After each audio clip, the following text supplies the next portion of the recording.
Hey everybody, and welcome back. I just realized after this trip to the Zenith fly-in that a lot of you have not really had an opportunity to learn all of the capabilities of your GRT avionics.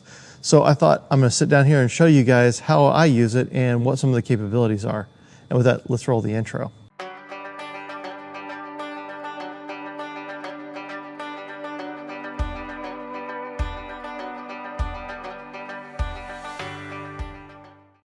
For those of you new to the channel, my name is Larry Nelson. I am also known as the Zenvair pilot. And like I said, today the plan is to show you guys some of the capabilities that we have on the GRT EFIS.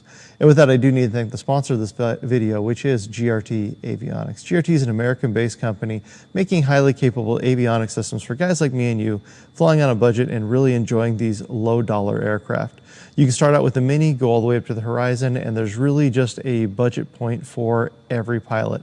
So if you guys are building a light sporter or an experimental aircraft, really consider GRT Avionics for all of your avionics needs. And with that, let me show you guys how I've got my panel set up and some of the capabilities that we have here. So everybody, these are the GRT Avionics I'm rocking. This right here is the Sport EX. I've got the Mini here, and then talking to it, if you can kind of see it over here, it's hard to kind of get that in focus. This is the GPS 175 from Garmin. Well, there we go. There's all it gives me all the GPS information I need to shoot ILS, or not ILS, but RNAV type approaches. Below here, I've got these two radios. These are both an SL30 protocol radio. This one's going to be going away, and I'm going to be putting in a SL40 radio here. But back to the GRT stuff. Over here, we've got this is the engine monitor. This is sending data through what's called RS-232 up to this guy here. This is then sharing it between these two. So in here, I'm able to look at things like CHTs, EGTs, fuel pressure, all of the different metrics in here. Now, if I push this button, I bring up the PFD, and now you see that I've got kind of a back and forth. I can over here change the altimeter, and they're both talking to each other. Over here, we have the map page, and on map, we can hit next, and I can look at shade, I can look at terrain, I can look at fixes. Back here, I can change my views all the way to where I've got like a CDI indication. But here I can also do fixes, shadows, control the autopilot, slew, all of these different things. I can put in checklists, edit flight plans, all of this is on here. Now with this, I typically leave it in this configuration. Now over here, my GPS 175, it will send its flight data, which again is going to be an external flight plan, over this guy then shares it. On here, let me show you some of the other capabilities we can do. So if you're in the flight, we can do a couple of things. Number one is we can set our decision altitude. So this would be the altitude in which we're going to get basically a minimums indication. So as we're coming into an approach, if you want to have a decision height for your approach, this is where we're going to set that. Next thing you can put in here is a missed approach altitude. So if you're flying instrument, you're going to put in your missed approach altitude. So when we go missed, it'll fly to that altitude. Last in here is our preset altitude. That's the altitude we're going to climb to. And again, all of the other synthetic vision options in here. Under set menu, this is how we're actually going to set up all of the different avionics. So in here, this is giving us all of our different port assignments, serial ports, analog ports, everything we need to do to get all of the communication working correctly. Primary flight display. This is how we want things set up. So like I have track as my front reference. This is going to be my GPS ground track. These are my VSO, V1, F, flaps extension. There's no flaps in here. Structural cruise speed, never exceed speed. All of these are my different speed and heading speed bugs in here. If I get stall below, it's going to go red. I got all, again, you can set this up however you want. So I've got my GPS CDI, slip indicators on, got my speed vectors. All of these information are in here. One thing that's nice is we have this thing called waypoint balloons. What waypoint balloons do is when you have your flight plan set up, any one of your waypoints is going to have a balloon that you kind of fly through. It's kind of cool. Then you have your course ribbon within your track as well. And we can set things like airspeed resolution course is how I like it. Max vertical speed indications, I've got 2,000 feet per minute, which is way more than I'll ever use. But anyways, you go through here and for your individual aircraft, you set up all of these different settings. Moving map is another one. We can put track across the top. Some people like heading anyways, but this is all of the information you have for your moving map. Under the graphical engine display, this is where we're going to put all of our engine limits. So this is, again, is comparing the limits from the engine monitor directly to here. Last is that's our display. Our limits is then, again, all of those limits we just talked about. Digital display, this is where we're going to update things like our navigation database. We're going to update any of the options we put in here. So in here, you got our EFA software version. You can load the newest version of software, database. R-Ink is, again, something that I had to do here. So as you notice, I have the GPS 175 installed, but to make this work, you have to use an R-Ink module, which is taking the data from here, converting it to something that the SportEX can read, and from that, it's able to send out my Autopilot information. So again, we set this up all for our individual aircraft. Now for the Autopilot, we have two ways to activate it. You can actually hit this button here, and it brings up, do we want lateral autopilot, vertical, arming. We can actually do a GPS glide slope, localizer reverse, or ILS.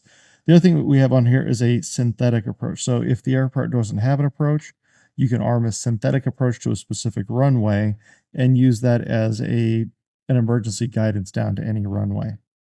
The other thing you have on the touchscreen is you touch the airspeed tape right here, and that brings up your touchscreen version of, again, the Autopilot. So you can go with a flight director type model, which is these guys. You can turn it off. You have a leveling function.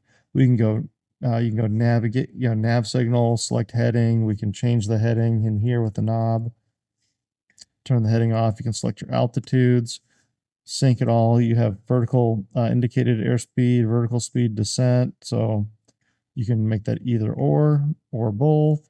Altitude, we can have altitude or vertical, VNAV altitude. And again, all of this can be set, activated, or we can sync it.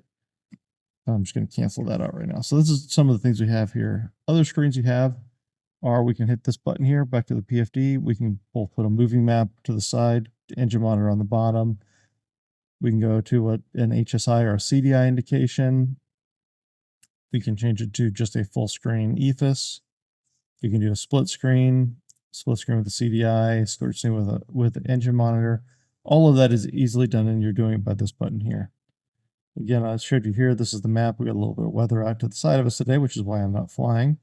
The other thing we can do is we can do direct to navigation or detail. So like right now, if I hit my button here, this is telling me what I was selected to, which is the barred vortex. I'm going to go exit. But if I turn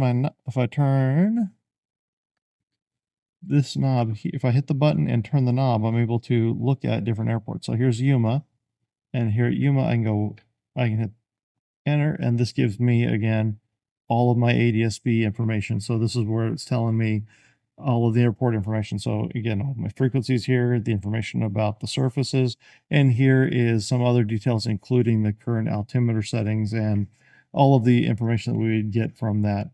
So we can go to TAF. Again, no TAF is available. I can hit exit here. If I need to go direct to there, I can hit direct to. It's going to program that in. I can hit activate, and it's going to put that in the flight plan. All of that is within these functionalities on the map. So on the engine, again, we have different views. We can see at the engine, this is the standard engine monitor. You can then go to a slide with a map on there. You can, let's go here, you can go temps, we can go EGTs.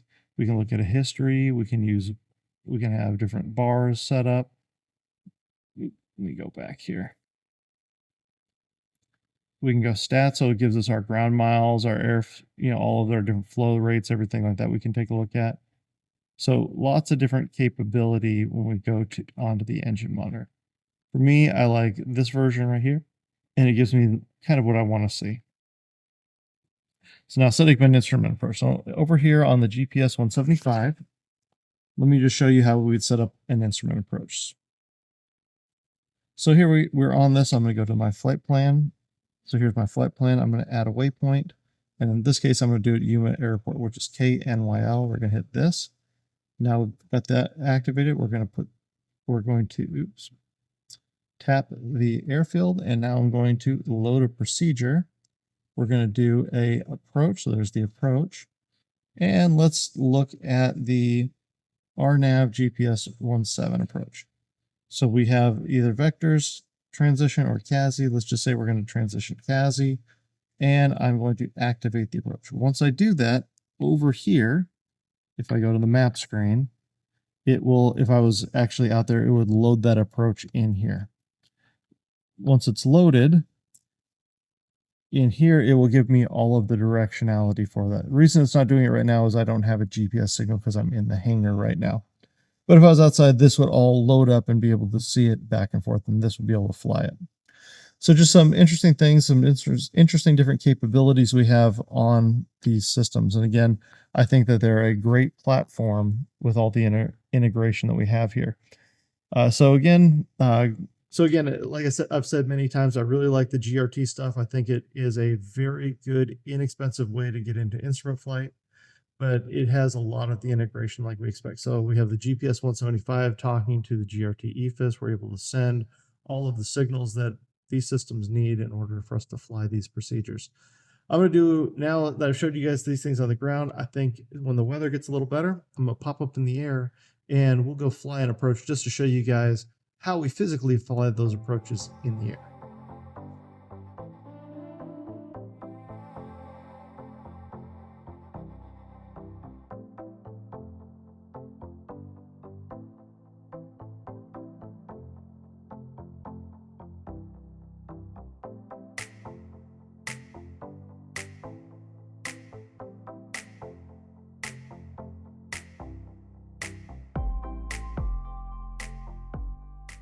All right, everybody, so we are airborne here on the way to Imperial, and I've done a few things just to set this thing up for the video. So what I've got here is, just to kind of explain to you, I've got everything set up for the VOR approach. So right now we're not flying on the GPS.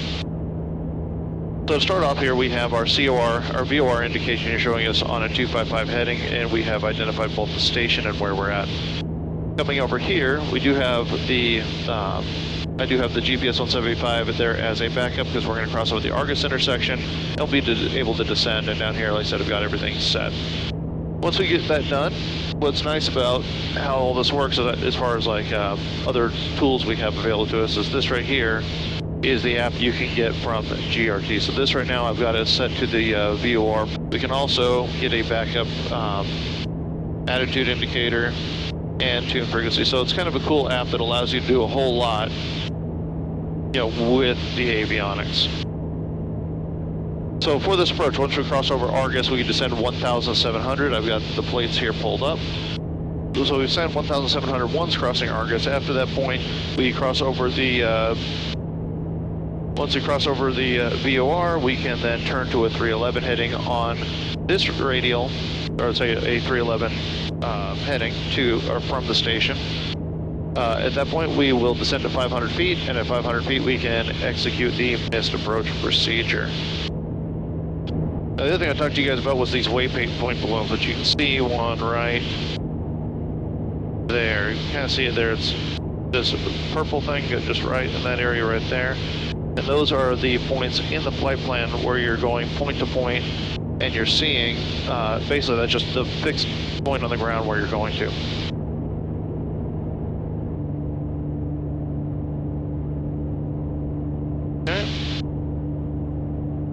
Get on this here. Next thing you do is I actually slow this thing down. Mixture's rich. Heartbeat is on. Imperial Traffic Experimental 918 Lima November is inbound from the Imperial VOR 4 miles to the south. Going to be doing the missed approach. Imperial.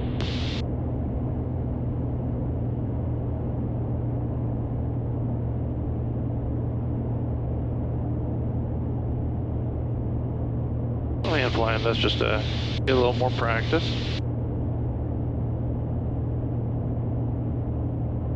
So this is a circling approach.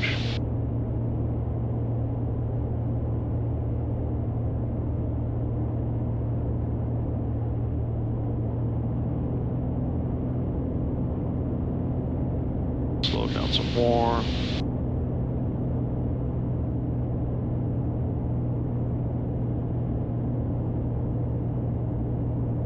Approaching minimums. Well, hopefully you guys all enjoyed your crash course in GRT avionics. I've enjoyed using these systems. I think they're a great system, especially for light sport and experimental aircraft.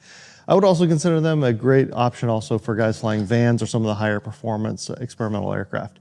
But as you can see, it has a lot of capability, a lot of integration, and you're easily able to fly all of the approaches that you'd want to in instrument conditions. So I want to kind of demo that to you guys, show you kind of some of the capabilities, show you some of the other screens, and maybe answer some of the questions you guys have had over the years with your own panels. And with that, I'm going to wrap this one out here. Thank you so much for watching, and as always, if you got a plane in the hangar or project in the garage, get building, get flying, or I'll see you guys in the air next time.